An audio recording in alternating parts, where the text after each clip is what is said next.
All right, welcome to another edition of the Big Blue Report featuring that guy, the two-time Super Bowl champion, former defensive captain of the New York Football Giants, Giants legend Jonathan Casillas, the Professor Ryan Darlington. My name is Randy Zelia from Back Sports Page, and really quick, this is a listener-supported podcast supported by you, the Giants fan. Don't forget to NFLshop.com right now. Get your 2025 New York Giants gear as the season ends. Get the gear that the players wore on the field. Get them now over at NFLshop.com to help keep this show free. And for you, the listener, the Giant fan, NFLshop.com. All right, boys.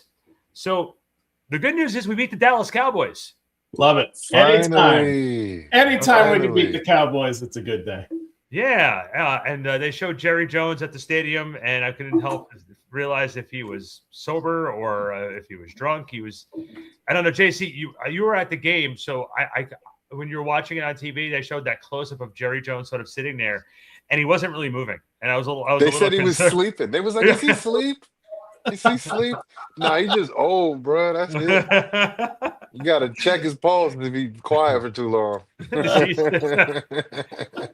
And then the situation, obviously, both teams eliminated from playoff contention. Very happy that the season is sort of now over. We can now focus on the coaching search. We can focus on what is going to happen with this team. The Giants putting out a little release on Monday saying they're retaining Joe Shane to lead the coaching search. Guys, first off, what do you think about it? Doesn't make any sense to break down the game. There's nothing to really break down at this point. They won, thank God. But they moved down to the fifth pick. 2 weeks ago, we were talking about the top pick. We can trade, get all these assets. We're gonna 15 picks in the draft, and now we're fifth. Yeah. How do we feel about how we closed out the season? What we thought about Mike Kafka's job these last few games? Well, they did finish the season strong, and to be honest, it's puzzling because you don't see teams that are not like good. Like the Giants, the record says that they're terrible. That's what their record says, right?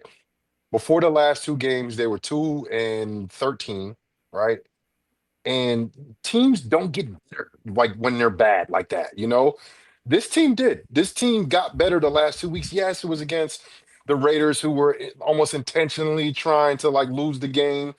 And then Cowboys, not saying they did the same thing, but they did pull some of their starters, and their defense is super bad anyway, even with all the starters that were playing.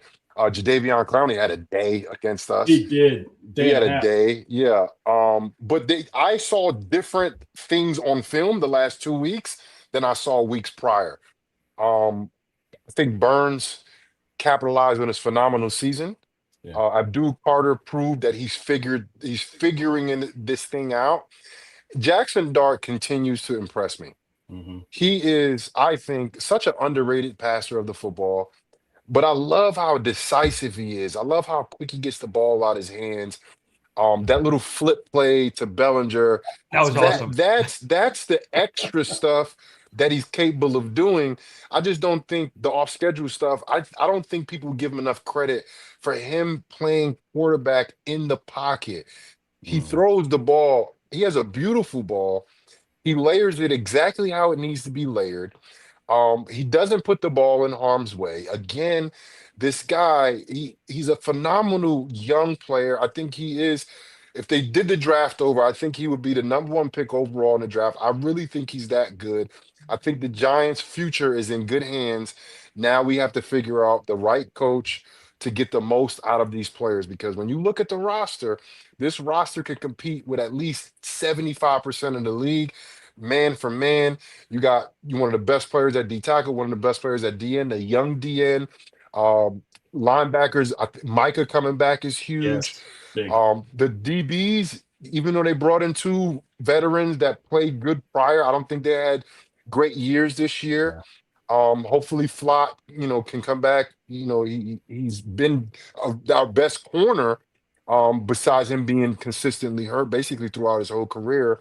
And offensively, you got a two-headed monster with the experienced guy in the backfield as well, and Singletary.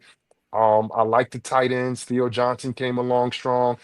The Giants You got to figure out what to do with Wandale because they're going to have to pay him if they want to keep him because he had a phenomenal year with over 1,000 yards. He was the go-to guy.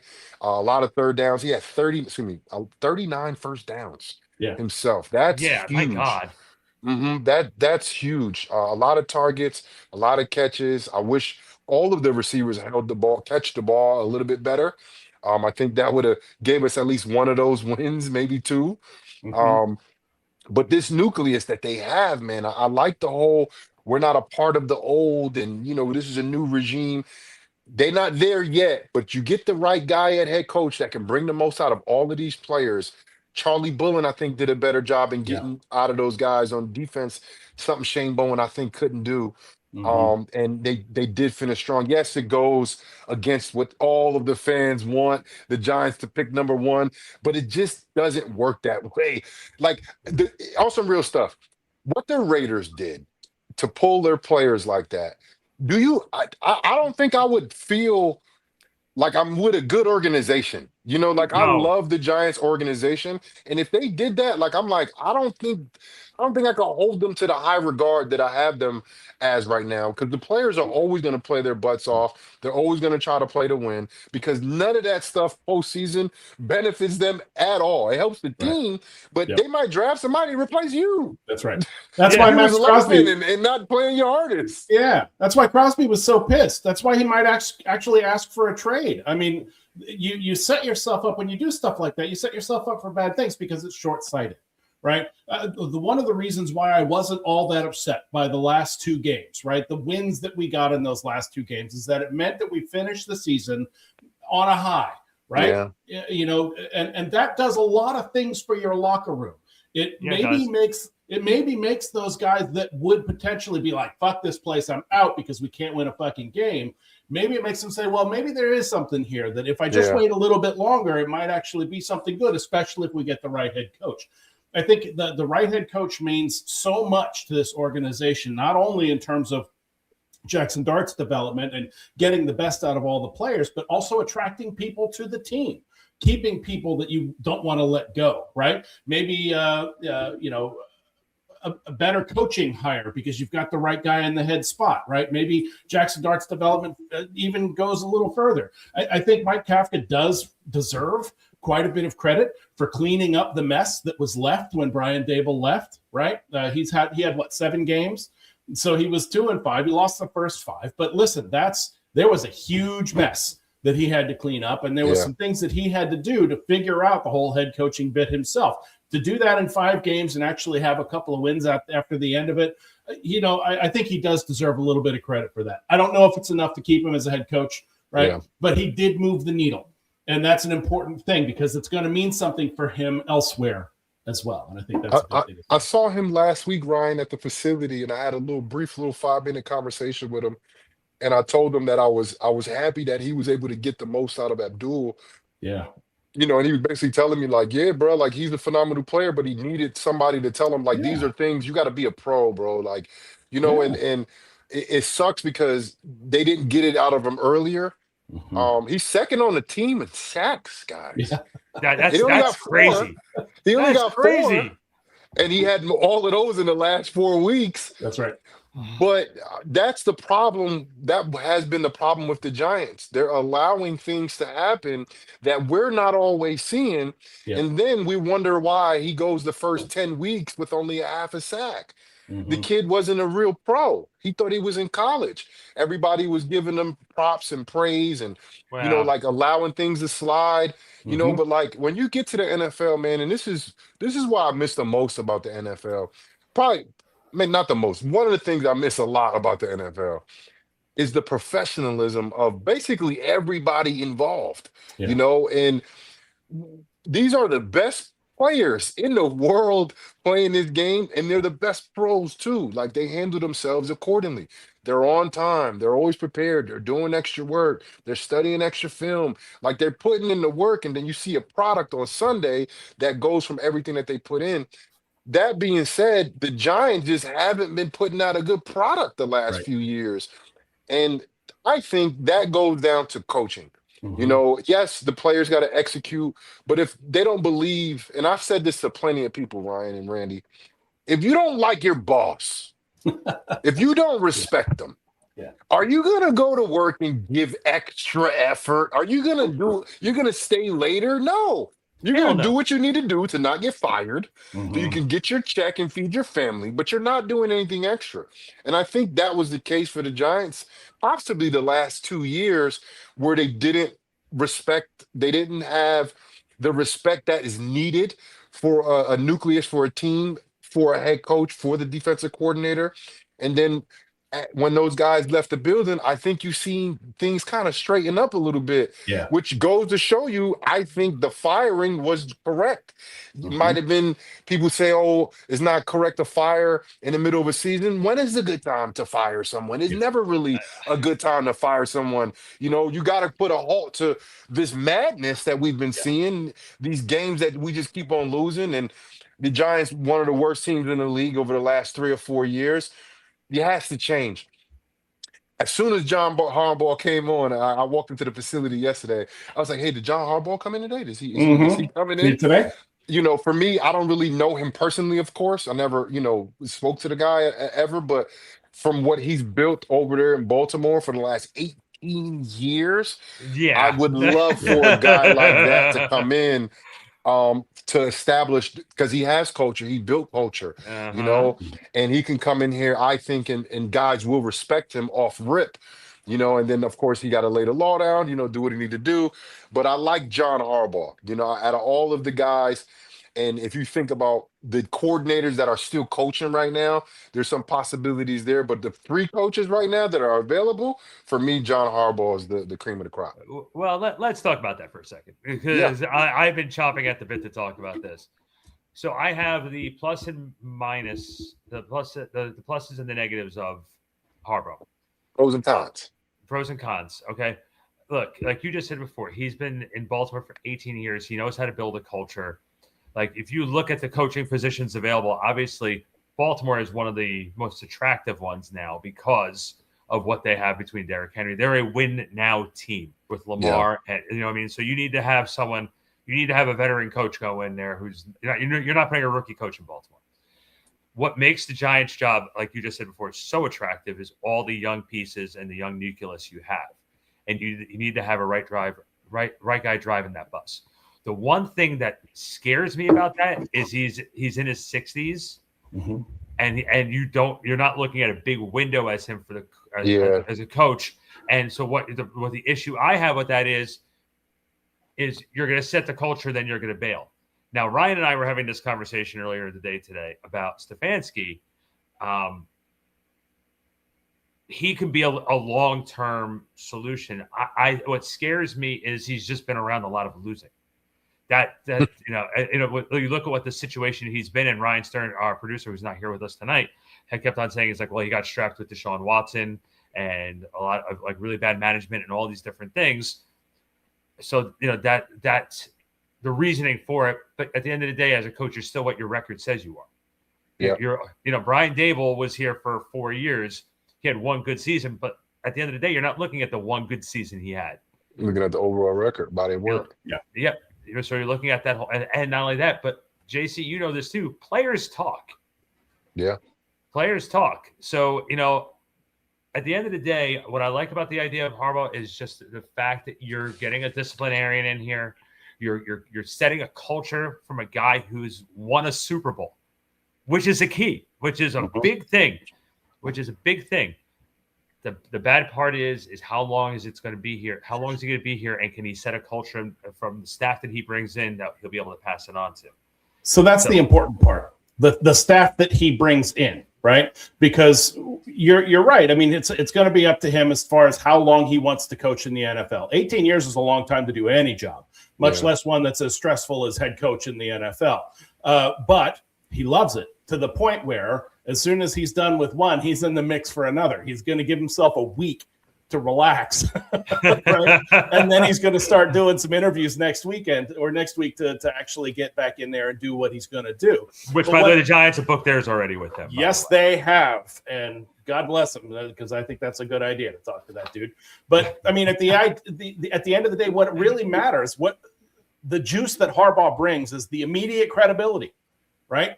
He's got, as soon as he steps in the building, he has got credibility with the players. He's got buy-in from the players because they know he's a winner. He's been to the playoff however many times. He's won a Super Bowl. He is a no-nonsense guy, and he sets that expectation from the get-go, which is, I think, what we sorely need. The key part, though, is in order to keep from being stodgy, in order to keep from being behind the times in terms of how you run your offense or how you run your defense. The NFL is constantly evolving and getting newer and better ideas, different ways of doing things. And you need people who've got their ear to the ground to do that. So that's why it becomes so important to get coordinators that really can go, day in and day out, like focusing on Jackson Dart's development, focusing on the offense's development, really kind of digging in with them, using the head coach to keep all of the pieces in play, making sure that things are happening the way they're supposed to be happening, but leaving a lot of the coaching to your coordinators, because that's kind of what they're there to do, right? And so if that's something that can happen with Harbaugh, I think we can have a very, very successful run with him. Stefanski brings in, and I'm sorry, Jason, I'm taking over here, but the Stefanski brings in not as much immediate credibility, but he does bring in some respect from Jackson Dart. You've heard him say that, throughout the course of the, the recruitment process, right, the pre-draft process, he's met with Stefanski. He really likes him. He thinks it's a good offense. I think Stefanski does bring that sense of new offense. Let's keep things fresh. Let's keep things going. Let's keep things moving. And I think he can have success. He was with the Browns for 6 years, something like that. Yeah, two out of those 6 years, he won Coach of the Year with the fucking Browns, guys. The Browns are the Browns. You have a way of making it sound so like oh my God. Well, he went with the fucking Browns. Oh my God. Yeah, Jesus, that's not an easy thing to do because Stern is right. He was strapped with a bad contract. There was no ability to go out and get good players when you're paying Deshaun Wilson $250 million to go to a. Anyway, I'm not going to go there. And Deshaun Watson. Yeah, right. Did I say somebody else? Sorry. Yeah, you said Deshaun Wilson. Sorry. Both of them got all that money from Cleveland. Both of them. Both. That's $500 million to those two assholes. No.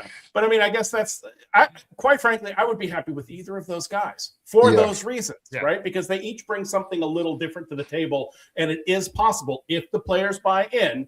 It is possible to have success with both. My question to you both now is: Did Mike Kafka do enough to get consideration? Yes, consideration. Yes, the job probably not. Yeah. I would say definitely consideration. Probably not the job. There was a couple times where I was just like, that might have hurt him a little bit, But I do like the job that he did. He was handed a mess. Yes. And he made it work. Kevin Stefanski, 2-time Coach of the Year, fired after 6 seasons. Dayball Coach of the Year, fired after 4 seasons. Listen, bro. I feel like the fit has to be right. Right. No matter what we think of Harbaugh, what we think of Kevin Stefanski, McCarthy, Flores, right? All of those guys that's kind of, in the mix. They got to be the right fit, and it's not just with the players, it's with, the organization, upper management, Joe Shane, being there. People think that Joe Shane might prevent some people from coming. I don't think that's, unless somebody hates his guts, you know what I'm saying, which is some personal shit. Yeah. I don't think that's something that we got to, pay attention to. And Joe Shane is learning as he goes. I think when you look at his body of work, he's trending in the right direction. I don't think, when he started off, he made a couple not so great decisions. The Saquon thing, I still can't ever forgive him for. But at the end of the day, you look at the draft, you look at the players that the Giants have. I'm telling you, the Giants have a talented roster, the most talent I've seen from this team in a long time. Better than 2022, roster-wise, talent-wise. But they got to get the most out of these guys, and that has nothing to do with Joe Shane. Yeah. Nothing. those guys that's playing football, nobody knew Banks was going to be what he is, like, especially after that first season with Wink Martindale. But I think Joe Shane was talking about him. I don't know if you saw the interview when he was like, I made a mistake in drafting guys for a specific scheme, but for, again, you got to learn. He's a young GM. This is his going into his fifth season. Going into his fifth season. He's still a young GM. Third, fourth year guys in the NFL, you still see them making mistakes as players. It's same thing with coaches, same thing with GMs. Like he's still a young GM. He's still learning, and I think he's trending in the right direction. And hopefully, he learned from the mistakes that he made, and he doesn't make those same mistakes anymore moving forward. But again, it's hard to go off of the guys you draft, and you say, okay, this guy didn't pan out, but he was drafted at the right spot. Yes. We're talking about Banks and Hyatt. Those guys, I think, were drafted correctly. From what you hear, from what they did. Banks was like the number 1 or 2 corner, maybe 3, top 3. Jalen Hyatt, we saw what he did against Alabama, but nobody can predict what they're going to do in the league after you draft them. I was undrafted, and I played 9 years. And I started my last 3 years. Like, no one knew that. If they did, they would have drafted me way earlier than that. So like the whole prospect of the draft, you're gonna hit, you're gonna have misses. But I do like Joe Shane's overall body of work, and I think because of that, John Mara said, I want to keep him and make sure he's the guy that can bring in the right head coach with us. But John Mara, for me, and I know he's, going through it right now. He's sickly. I don't know how much he's, actually being in the process, but I feel like he has to do a better job in having discernment and picking the right person. Because if you think about it, the last 10 years, bro, he's had 4 different coaches. This is the 5th coach in 10 years. Like, this is ridiculous. We can't keep going through this stuff, man. Like, you got to pick a guy that, it goes against, like, no first-time coaches, no not to say no coordinators, but, like, at least somebody that when they walk in the room, you sit up straight. You know what I'm saying? Not like, oh, he's lovey-dovey and he's funny. Like, nobody, you don't respect that when you freaking are 0-2 and he's saying some bullshit. And you're like, bro, I don't want to hear this shit. You know what I'm saying? Like, you got to get somebody in here that when they speak, everybody fucking listens. Everybody shut the fuck up and listen, and I just feel like we didn't have a guy like that since Coughlin. I know, because I played for one of them. Look, I honestly don't think you don't want to have it was, I didn't get the Giants coaching job now. Don't worry, I'll be up for it again in 3 years. You don't need that because that's what it sort of feels like, right? Like think about it. You think about it since 2017. Okay, so you had McAdoo. Then you had Shermer. Then you had Joe Judge. Okay. Then you had Brian Dable. Then you had Kafka. And now, now you're picking again. Does Kafka count? Kafka doesn't count, right? He counts? 7 games. Yeah, 7 games. He gets an honorable mention. Yeah. So it's 5 then. That's 5 head coaches going on their 6th in 10 years. That's going on 6 then. I think he's because wait. Because if we got to do that, Dayball got fired. Not Dayball. McAdoo got fired mid-season too. So we got to go with Spags, right? Spags. So that's Spags. 7. Oh God! Oh my God! That's way worse than 5. Way worse than 5. 5 is bad. By the way, I JC, I don't know. You didn't respond to the text, but a couple weeks ago, I made a comment, and I said it to Ryan. I'm like, Davis Webb is going to get like an offensive coordinator job, or maybe and all of a sudden they said Davis Webb is interviewing for the Raiders job. I was like, who's crazy now? And Ryan responds back. It's like, it's like almost making a special teams coach who doesn't have any head coaching experience. A head coach. Who the fuck's going to do that? What fucking moron's gonna do that shit? And meanwhile, we have crickets from East Rutherford, ladies and gentlemen. So, I mean, look, I think part of the issue is just that he's ceded too much control because he knows that he's no He's no Carly Ursay-Gordon. He doesn't have the headset on. He's not down there with the players, right? He's a little bit further back from it. As an owner, he's not Jerry Jones. He's not really kind of got his hands in it. And he's trusting the people that he's put in positions of power, and they've made bad decisions, right? So maybe it is time, or maybe it's a little past time for him to kind of get involved a little bit more, really kind of put his fingers in the dirt if he can.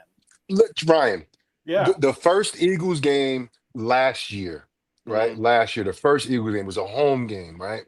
I watched all the games with Paul Dottino the last 3 years besides this year. I went up to Paul. I said, Paul, I just saw John staring out the window opposite the stadium. Yeah. He was looking to the parking lot. Away. He was just looking, this is before the game, looking to the parking lot. And I'm like, he looked so stressed. Mm-hmm. He looked so stressed. And then Paul said, he cares so much about this organization, this family cares so much about this team. Da, da, da, da. And then I said, so why does he like say don't let him go to Philly? Like, why does he, because he already knew that potentially he could end up in Philly. But like, put your foot down and say, we cannot let this guy go to Philly. If we're gonna get rid of him, we ship him to the AFC on the West Coast. West. So we never see him. Maybe once every 5 years, we might see this guy. Not twice a fucking year that led to a fucking Super Bowl run. Like, but like, Mara knew that. Mm-hmm. He knew that was a potential that could potentially happen. And for me, this is my thing. You're buying all the groceries, right? But you're giving a new chef and a sous chef, new chef, the keys without giving your input and saying, we can't do this. This is something that cannot happen. Because you've been around this for so long that you understand what can happen. Joe Shane had no idea the value of Saquon Barkley. He was talking about him like, we don't pay running backs that much. He's not a fucking running back. He's Saquon Barkley. He's a weapon. And he had 2,000 yards for Philly and led them to a Super Bowl. Like, I'm sorry, again, I can't forgive him for that shit. I just can't, bro. I can't. And but for me, and it sucks because his health I heard is not great either, prayers up to John. I think John's amazing. I just wish that he kind of just said, just put his foot down, a couple times. Not all the time. We don't want an owner trying to do everything like Jerry Jones. We don't want Jerry Jones. Yeah. But every now and again, you say, okay, guys, this is the groceries we got. We can't let this go. You can't not make this. You have to do something with this. And if not, then you get that motherfucker out of New York. They don't come to New York. We don't see that motherfucker ever again. You make sure that happens.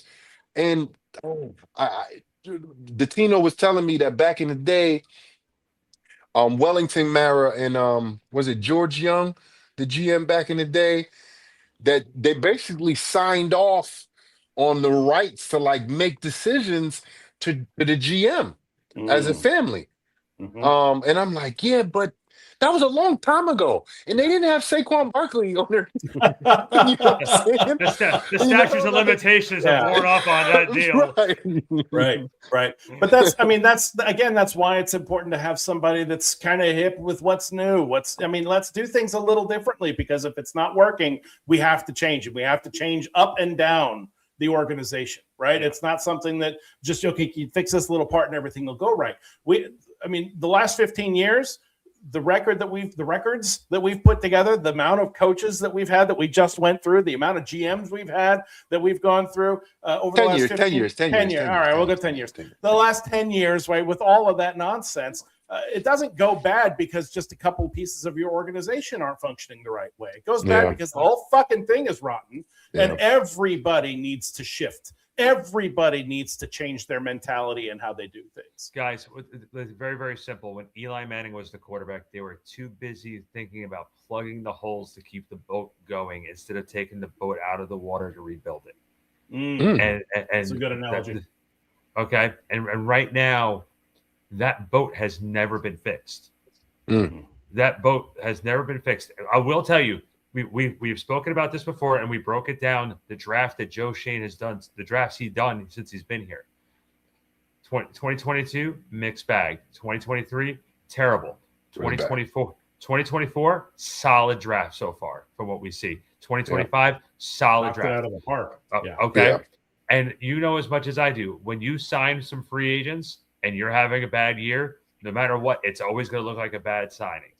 Next season, if they come out with the right guy driving this ship and they come out well, you're going to see the Hollands and the debuts and all those other guys all of a sudden playing up to that potential. Man, I hope. From your lips to God's ears, my guy. Right. I'm just saying, like, look, winning does something. Like, I said this to a bunch of people. This team's season ended, and Brian Daboll lost his job after the Denver game. Mm-hmm. That's when it was over. That was a demoralizing season demoralizing loss against the Denver Broncos. They never recovered from it. Brian Daboll never recovered from it. You look at what happened throughout the rest of this time that Daboll was here. How many fourth quarter leads were blown at that point? Mm-hmm. You can say it was inexperience from the guys that were on the field, Jackson Dart, and obviously the injury to Scadaboo really put a setback, and you lost Neighbors early on. The simple fact of the matter is there are pieces here, and yes, Brian Daboll had a lot of success with Jackson Dart in helping getting him really going with this organization. My biggest fear was that Pat Shurmur was able to get the best out of Daniel Jones. And then when you start putting another chef in the kitchen with some of the ingredients, it's not going to taste as good. Yeah. And you think about the teams around the league, right? Look at the number one seed in the AFC. Can you tell me the reason why they're number one? Oh, their defense is freaking amazing. I'll tell you that much. Because they hired Sean Payton. Yeah.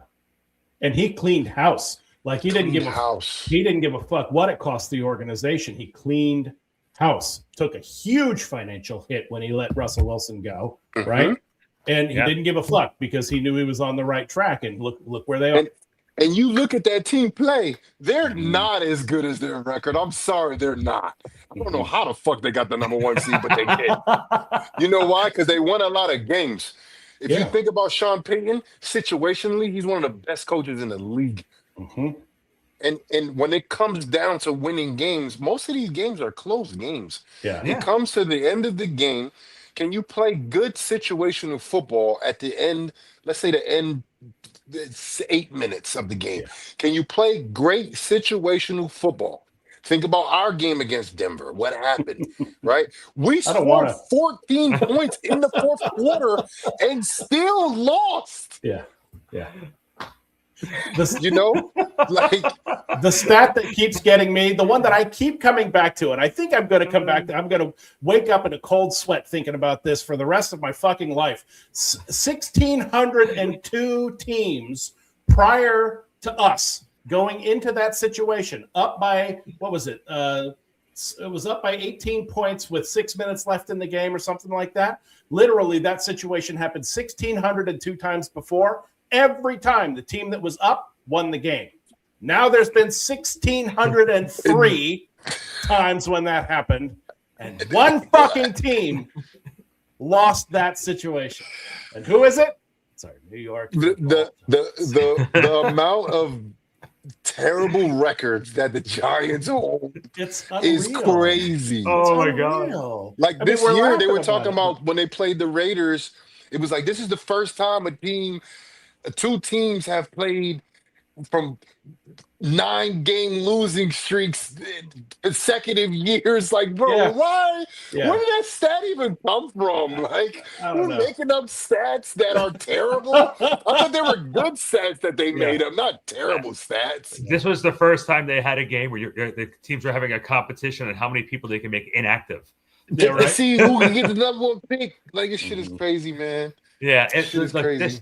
This has been a season of like we sat here before the season started, and I know you guys were poo-pooing me because I was saying at most 5 to 6 wins, and it wasn't because of the talent that they had; it was just because of their schedule. You look at the difficulty of that schedule, at the And they beginning beat of the two year. of the best teams from that schedule. Right. And, we sat there. We're like, that first win was coming against New Orleans, and that was a game they lost.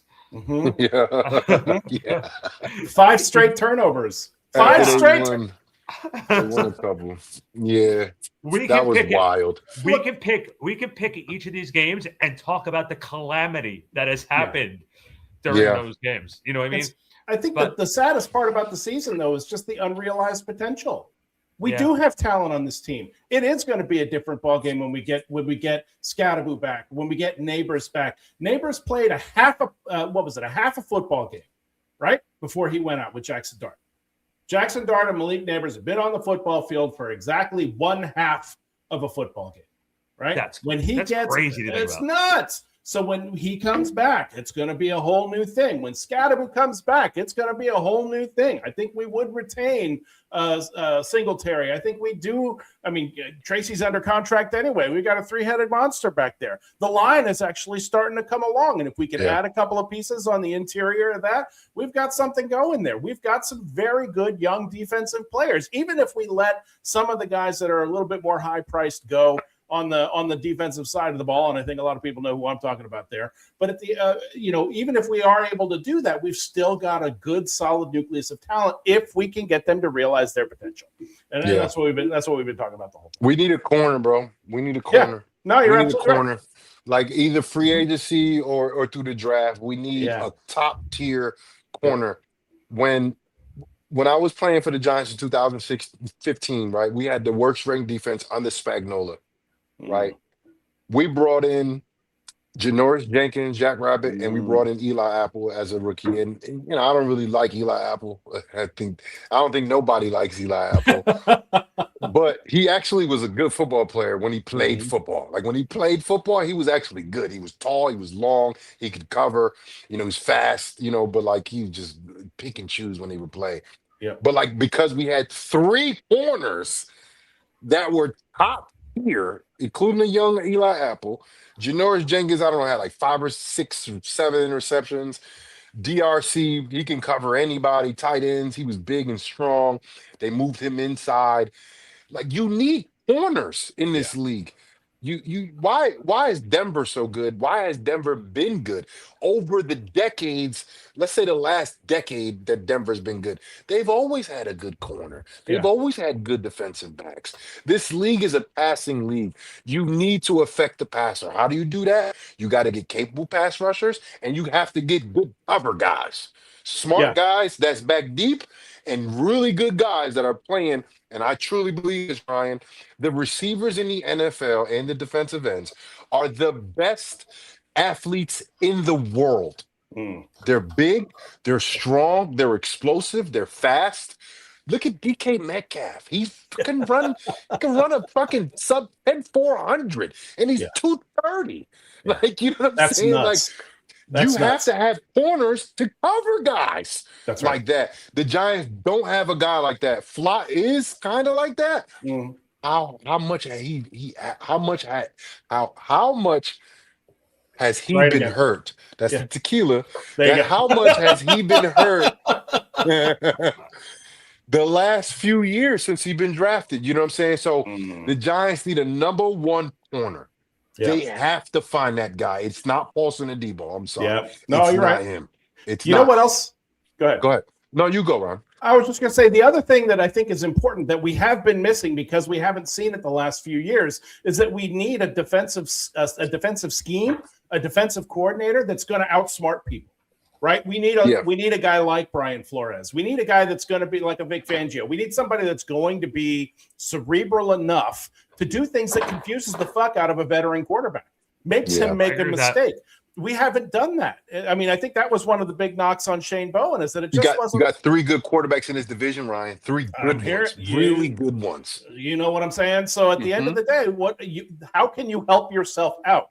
You can, get the talent on the field, make sure that they're in the right spots, but have a scheme that confuses the fuck out of people, right? That's going to help you win games too. So I'm really hoping that they put together a staff that's going to be a little bit more cerebral and a little bit more creative and really focused on ruining a quarterback's day, right? That's kind of what I'd love to see. Well, and we got to stop the run. We like that. Yeah. We get gashed. That is It's bad. 5, almost 6 yards of carry. Yeah. Even That the means guy. every time they hand the ball off, it's half to a first down. Yeah. What are we doing? Yeah. Bad shit. And then the worst part about it was this was like, if I had a headset, I would throw my headset as a coach, right? 3rd and 26 or 2nd and 26 in Chicago. Just let it go. Like what? How do you let them convert those? Like when you're on defense, 1st and 10, normal, right? It's a normal play. P and 10, that's the first play of every drive, right? That's a regular drive. The playbook is fully open on offense. Playbook is fully open on defense, right? 2nd and long, 15, 12, 13, 14, 15 plus. That is super advantage defense. Correct. The offense are going to get into some type of misdirection, screen draw type situation, right? 3rd and long, that's totally advantage defense, excuse me. Totally advantage defense, where the offense has to pass the ball. There's no screen and draw in 3rd and long. There's to pass the ball or just concede and hand the ball off to the running back. Right. Get 10. Giants gave up 3rd and 11, 3rd and 12, 3rd and 15. That's one game against the Vikings. They gave up all of those on consecutive drives. Yeah. What are we doing? The Giants and look, the Shane Bowen, and I met him, he seems like a good guy. He just wasn't the right fit for the Giants. Yep. I got that from Bobby Okereke when we was in New Orleans. I took a flight. Well, he was on a flight. We was on a flight down in the Super Bowl, and I spoke to him about 10, 15 minutes at the baggage claim, and I asked him about Wink compared to Shane Bowen, and the way he was talking was like he misses Wink, and Wink was more of a motivator and all of that. And then I told him, I said, well, hey, that's on you then, as the linebacker leader, captain of the Giants. But you need a guy, offensively, defensively, head coach, whether the head coach is defense, offense, whatever that is. It could be 3 guys, it could be 2 guys. You need a guy that can get the most out of your players. I don't care what bullshit he had in the past. I don't care what people think of him. If he can get the most out of this team will be competitive in division, and they will be competitive towards the end of the year in December and January. And besides 2022, since 2016, the Giants have not been competitive in December. The season was over Thanksgiving. And it's just not like the standard that's set from the Carl Bankses and the Lawrence Taylors and the Eli Mannings and the Phil Simms. That is far gone. It's so underneath all of those great players that it has to be coming soon. Did you Randy? I know you didn't go to the last game, but the game before, the last home game, that was horrible from the fans. And I can't even blame them. I wouldn't come out in 25 degrees with 20-mile-per-hour winds, and I got to go to work the next day and take my kid to school. And I got to deal with this bullshit product that the Giants are putting out. I don't blame them for that. But let's be real, bro. The stadium's, I call it empty. It might be 50%, but that's empty. That's empty. If it's not at 90, it's empty. For me, you got to have it at 90% capacity for it to be not empty. The Giants have played at empty stadiums almost the last 4 home games, guys. Sure. And it's been embarrassing. San Fran was way louder than us when they played us. And by the way, that's the one thing that John Maris said he cannot have anymore was having the away team. It's embarrassing, Randy. Right. Well, not only that, but and guys, I have to bring this point up. It's you're abusing your fan base where you're saying, well, why can't you be a little bit more positive about your team? Because the team has not given you any reason. You have JC, you have no idea with the stuff that I've dealt with over the last few seasons, sitting in that press room where you have people, the same people that destroyed Eli Manning are begging for those days back. Mhm. You know what I mean? That's really what. Let's guys. We're 45 minutes in. Let's definitely hit the trivia. Okay. Let's do it. Let's see if we're How doing many coaches? What's the average years coaches the Giants the last 10 years? Yeah, 0.04. Can you, It's like 3.1, maybe 2.7. Can you name the 13 coaches the Giants have had since 2015? Since like 12 hours ago. Here is the question. All right. Which Giants head coach led the team to a playoff win in his very first season as a head coach? Is this a Coach of the year, Brian Daboll, baby? Yeah. Yeah. This is a layup. Brian Daboll. Before Brian Daboll. Pre-Brian Daboll. Ooh, you didn't say that. Okay, here we go. Now we're going.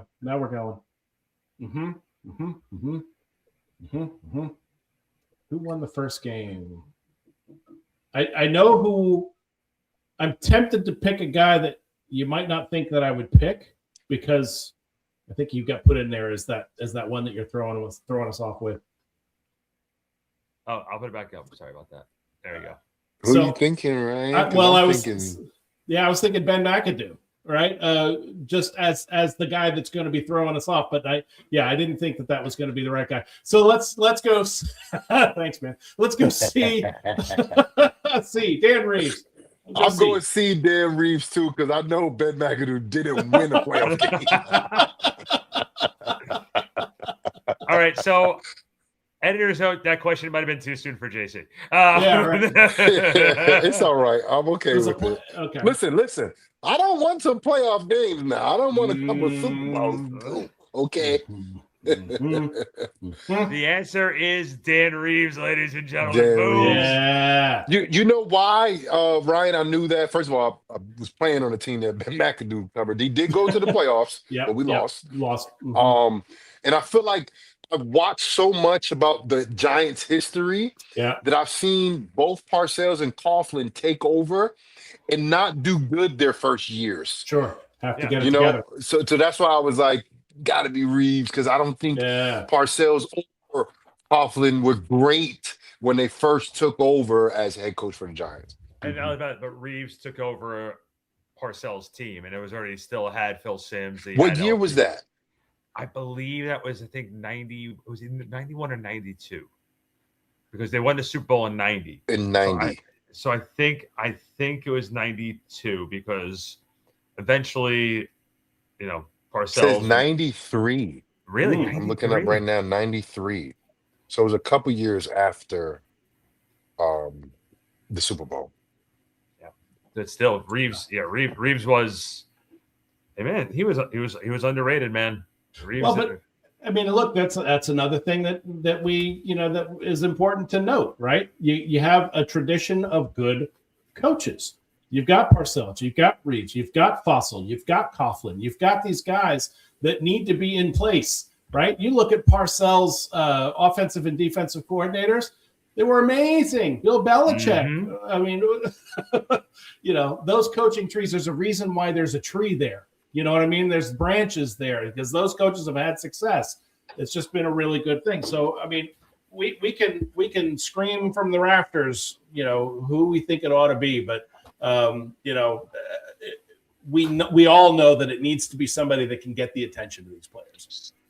I can't disagree with you. I can't disagree with that whatsoever. They need to have someone who the players are going to respect, and they're not going to be. They're going to be scared to crap the cross. Yeah. You know what I mean? Like they're gonna be scared to bring their phone out of the locker room. You know what I mean? Yeah. Who the hell would do that? I like that, Ryan. Again, too soon? No. Listen.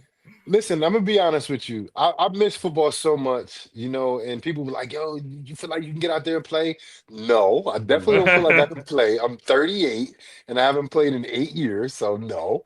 But I do miss the locker room. I do miss coaches getting up my ass. You know what I'm saying? No. Like I miss that, man. Like, I'll be telling my daughter stuff and she look at me like, yeah, okay, dad, whatever. And it's just like, kid, you don't understand. Like, I'm such a good coach for you, kid. Like, you know what I'm saying? Like, Yeah. because I only tell her things that she needs to hear. Like Right. today, they played Demarest, right? Mm. Demarest got two really good guards, like strong, physical. They're banging into girls. Like, so I looked at my daughter when she came in the game, like on varsity, she's a freshman. I was like, yo, make sure you're physical with these girls because they'll throw you around. Like, Yep. their guards, they were strong, they were physical. Every time they went to the hole, they initiated contact. Mm. And my daughter's the one that's like this. She's like, Yeah. Waiting for the call. and it's Mhm. like, kid, they might call it, but at the same time, you're not a ref. I tell her that all the time. You play basketball, Mhm. right? You're not a ref, so don't try to call any calls. You don't play volleyball, so don't smack a ball, catch a ball. You know what I'm saying? Like, these are things that I tell her. And I'm hoping it freaking translates over one day, Ryan, eventually. Hopefully one day. Yeah, they'll But listen at some point. for me, I love watching competitive stuff, Mhm. whether it's basketball, football, UFC. Like, I like violence. I kind of grew up, being a UFC fan and a boxing fan. And of course, I played football for all my damn life. But for me, when I look at the Giants, they don't have that physical edge anymore. Mm. Like, they're giving up almost 6 yards of carry on the ground. And when you look at a team defensively and you say, is this a physical team defensively? You look right to the rushing yards. Yeah. Mhm. You look right at, they're giving up 6 yards of carry. That says no to Yep. me. For Yep. me, and I feel like that's a big, like, demoralizing statement that you're not a Sure. physical team. Well, what's the last thing you want to be? Well, the last thing you want anybody to call you in a locker room is soft. Soft. And they Heck yeah. called themselves that. Yes, They they did did. that last You year know, against, you know what team was why? that? Dallas? What team was that? I can't remember. Pittsburgh? I And they was I like, hear what we're you're saying. soft. We're all soft Soft. there. Soft. Yeah. Yeah. So look, hard edge is what we need. It's time for this team to turn into the new Giants. It's time for this team to kind of take over that mantle, right? I mean, we've had the LTs, we've had the Carl Banks, we've had the Strahans, we've had the Umanuras, we've had the the JPPs and all that kind of stuff, and we've lost it. We've lost it. We have the talent. Now we have to claim the title, That's right? it. So let's put it all together, fellas. We can do it. Dude, I gotta tell you something. That's the best line to end a show on. We have to reclaim it to be ours. So Take it. yes. No. Before we end, what did you say earlier that was such a bar? What did you say earlier, Ryan, that we both was like, oh, that was a good, No, that was good. bar Yeah, well, right so there. the problem is that my memory is shot. I had a little too much Mine fun in too. college, so I can't And remember. I smoke But a lot of weed. that's what I did anyway. So we'll rewind it. We'll back it up. We'll find it. It's good. We'll clip it. And we'll send it out. Yeah, it was really good. It was That good. was a good It was really take, good. It's a good Randy. analogy. It's a You good had both analogy. was like, Uh, man, that was good. No, it was about Yeah. taking the boat out of the water to fix it. You can't patch the holes. Yeah. When you lose You gotta sight of the take it fact out that the- you can't take it out of the water and fix it. Randy, that was That's good stuff, man. It Good always stuff. pays to have one guy who's not drinking or smoking on the show. I'm just Well, telling you right there. I don't know. We're gonna get all high and mighty over here. in all fairness, I have not done one show high. I don't do no shows high. I barely go out in public high. But I am having a little bit of a little beverage this is water with ice in it. with ice and maybe something else. Water Best. from Mexico. It was water Best. from Mexico. Yeah, distilled from the agave place. Yeah, It's very tasty. The best tasty. part of waking up a little Is the bit. cue in your Yeah. good take, Oh, boy. Randy. Good Good job boys. too, Ryan. Hey, for real though, I loved doing this with you guys. It sucks that every week, we got, we won't even count this last week as a win, like, because we didn't really talk about the game. But every week we're freaking talking like negatively about this team, and I feel like we still put together good shows, like every single week, we're like, oh, it happened again, another fourth quarter lead, but we come in here great energy, Yeah. I'm always smiling, and having a good time with you guys. So I It's appreciate always you. fun. No, Always fun. We'll keep it this going. is definitely a lot of fun. And JC, before we get off the back end, we'll talk off air. We might have a little surprise for you for next week. And if it works, it's going to be awesome. Yeah. Oh, you too? You're in it too, Ryan? I'm in on it too. Yeah. Okay. Yeah. Sure. Okay. For sure. All right. So All right. that's your Cheers to that. teaser. That's your teaser That's for the next hook. week. That's it. The hook, Ryan. Okay. That's the it. hook. Yeah. The hook. Yes. So we will see you all next week here on the Big Blue Report as the coaching search continues for the New York Football Giants. For Jonathan Casillas, Ryan Darlington, I'm Randy Zelli. We'll see you next time here on the Big Blue Report.